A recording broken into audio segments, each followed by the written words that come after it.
कोटा के हाड़ा चौहान। कोटा में इतिहास सिख काल से आज तक कृष्ण भक्ति का प्रभाव रहा है। इसी कारण कोटा नंदग्राम भी मिलता है। कोटा का नाम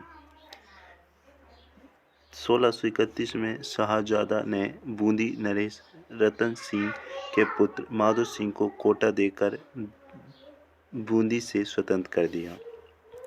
कोटा बूंदी रियासत की एक उपशाखा थी। पूर्व में कोटा कोटिया भील के नियंत्रण में था। इसी कारण कोटा नाम पड़ा।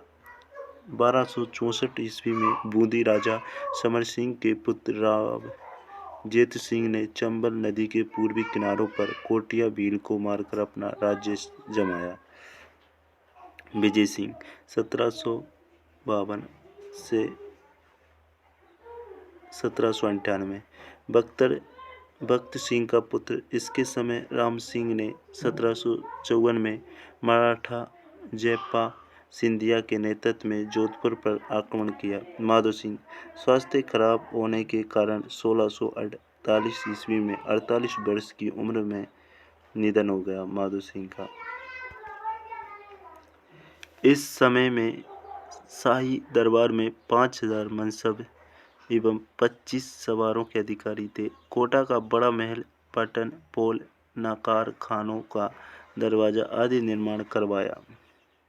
महाराज मुकुंद सिंह चौहान, इसने अपने पिता की तरह कोटा साम्राज्य का विस्तार कर 5 परगने अपने राज्य में सम्मिलित कर कुल 48 परगनों का मालिक बना। रानी अवली मीणी मुकुंदरा, महाराजा ने अपनी पासवान रानी अवली मीणी के नाम पर अवली मीणी महल बनवाया। इन्होंने दर्रे की घाटी में मुकुंदरा किले का निर्माण करवाया। इनके समय शाहजादा के पुत्र औरंगजेब दारा सिक्को मुराद शुजा के मध्य उत्तराधिकारी लड़ाई शुरू हुई। 15 अप्रैल 1658 को मुकुंद सिंह धर्मत के युद्ध में दारा सिक्कों की तरफ से औरंगजेब के विरुद्ध लड़ते हुए वीरगति को प्राप्त हो गया। महाराव जगत सिंह चौहान राजा मई 1658 में 14 वर्ष में मृत्यु 1683 ईस्वी में औरंगाबाद में हुई। इन्हें कुछ महीने बाद औरंगजेब ने दिल्ली बुलाकर खजुआ के युद्ध में 10 जनवरी 1659 को भाई शुजा के विरुद्ध लड़ने भेजा।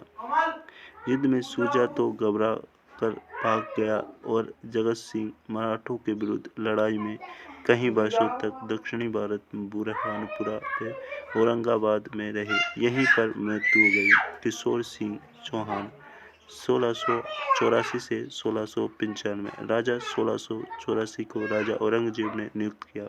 मृत्यु 1695 में दक्षिण लड़ाई में व्यस्त।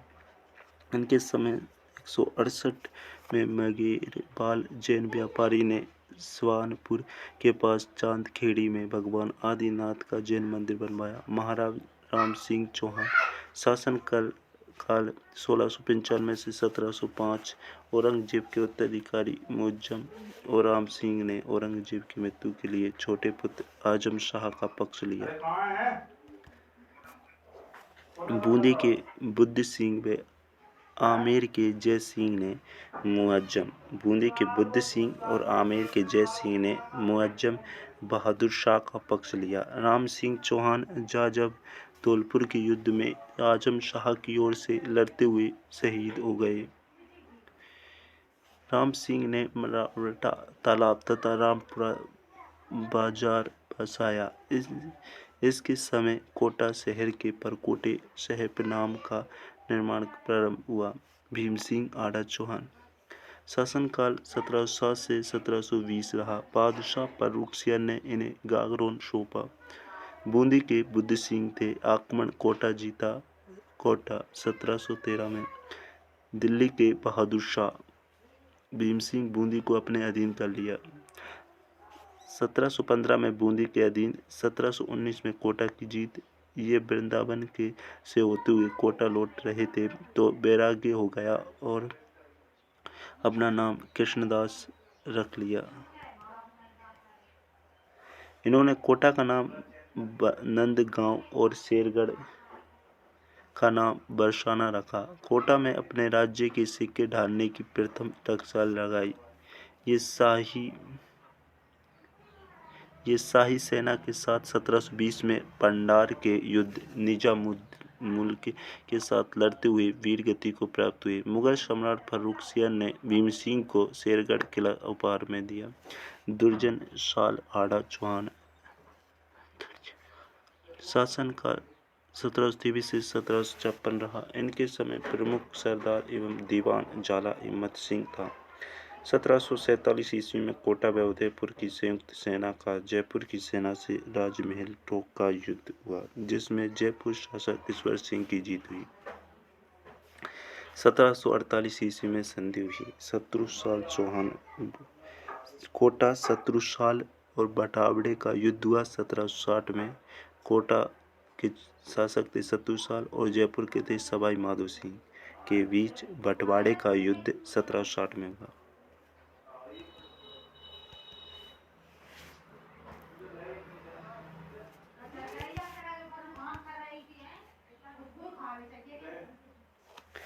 इस युद्ध में जीत का सारा श्रेय झाला जालिम सिंह को दिया जाता है। शत्रुसाल के शासन में कोटा मराठों की शक्ति एवं नीति का केंद्र बन गया था। महाराव गुमान सिंह चौहान 1764 से 1770 इसने जालिम सिंह को कोटा से निकलवा दिया। जालिम सिंह उदयपुर चला गया। कुछ समय बाद जालिम सिंह को वापस कोटा बुलवा लिया और कोटा की रक्षा की। महाराव उम्मेद सिंह चौहान 1770 से 1819 इनके समय कोटा की सारी बागडोर झाला जालिम सिंह के हाथ में थी। जालिम सिंह ने आमिर खां पिंडारी से मित्रता कर शेरगढ़ दुर्ग में सुरक्षित रहने का स्थान प्रदान किया। 1805 में झाला जालिम सिंह ने कोटा की ओर से आई कैप्टन मोनसून के नेतृत्व में अंग्रेजों जी सेना को शहर में घुसने नहीं दिया।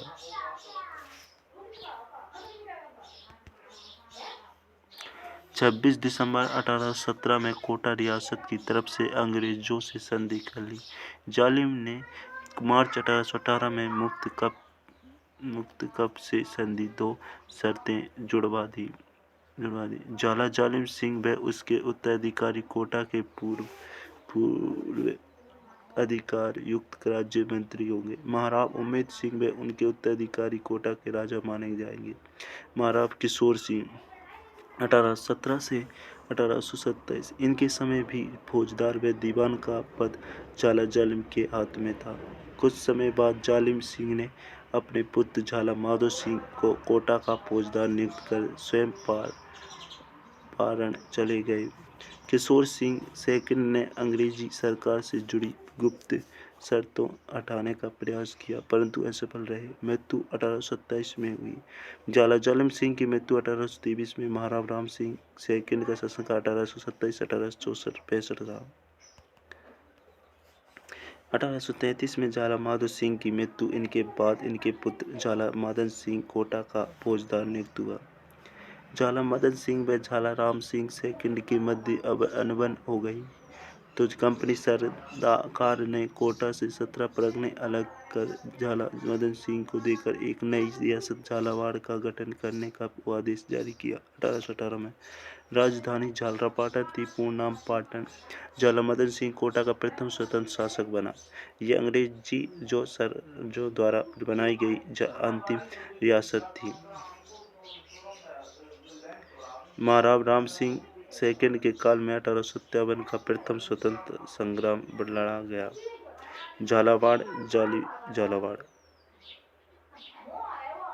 जालिम सिंह 1769 से 1823 ये कोटा का मुख्य प्रशासक एवं फौजदार था। बड़ा कूटनीतिज्ञ एवं कुशल प्रशासक था जालिम सिंह। ये 1758 में कोटा का फौजदार बना।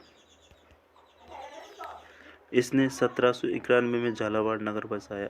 1947 में देश आज़ाद होने के बाद मार्च 1948 में कोटा का राजस्थान संघ में विलय हो गया। इसके बाद इसका वर्तमान राजस्थान में विलय हो गया। कोटा का डी कोट नरेश एवं कोटा का दुर्गादास राठौर किसे बोला? कोटा दीवान झाला जालिम सिंह। किस कोटा नरेश के काल में राजकीय आदेशों पर जय गोपाल लिखा जाने लगा? महाराणा भीम सिंह का राणा। किस कोटा नरेश ने वैराग्य धारण कर स्वयं को कृष्णदास ब्रजनाथ का सेवक बोला एवं वृंदावन को अपना आवास बना लिया? महाराणा भीम सिंह प्रथम आड़ा ने। कोटा नरेश जो युद्ध स्थल में अपने हाथी के ओहदे में अपने सम्मुख अपने इष्ट देव की प्रतिमा रखता था? महाराणा भीम सिंह प्रथम। किस कोटा नरेश को अंग्रेजों द्वारा केसर ए हिंद की उपाधि व 17 बंदूकों की सलामी द्वारा सम्मान किया गया? महाराणा शत्रुपाल सेकंड को। कोटा का कौन सा महाराव शेर के शिकार के दौरान अपनी रानियों को साथ ले जाता था एवं बंदूक चलाने का भी प्रशिक्षण देता था? महाराव दुर्जनशाल। कोटा महाराव अमेद सिंह के काल में 26 दिसंबर 1817 को ब्रिटिश ईस्ट इंडिया कंपनी से संधि की। 1857 के विद्रोही कोटा नरेश राम सिंह सेकंड के समकालीन था। यह हमारा टॉपिक यही समाप्त होता है। अगर आपको ये नोट्स अच्छे लगे हों तो please share, subscribe and like करें। जय हिंद।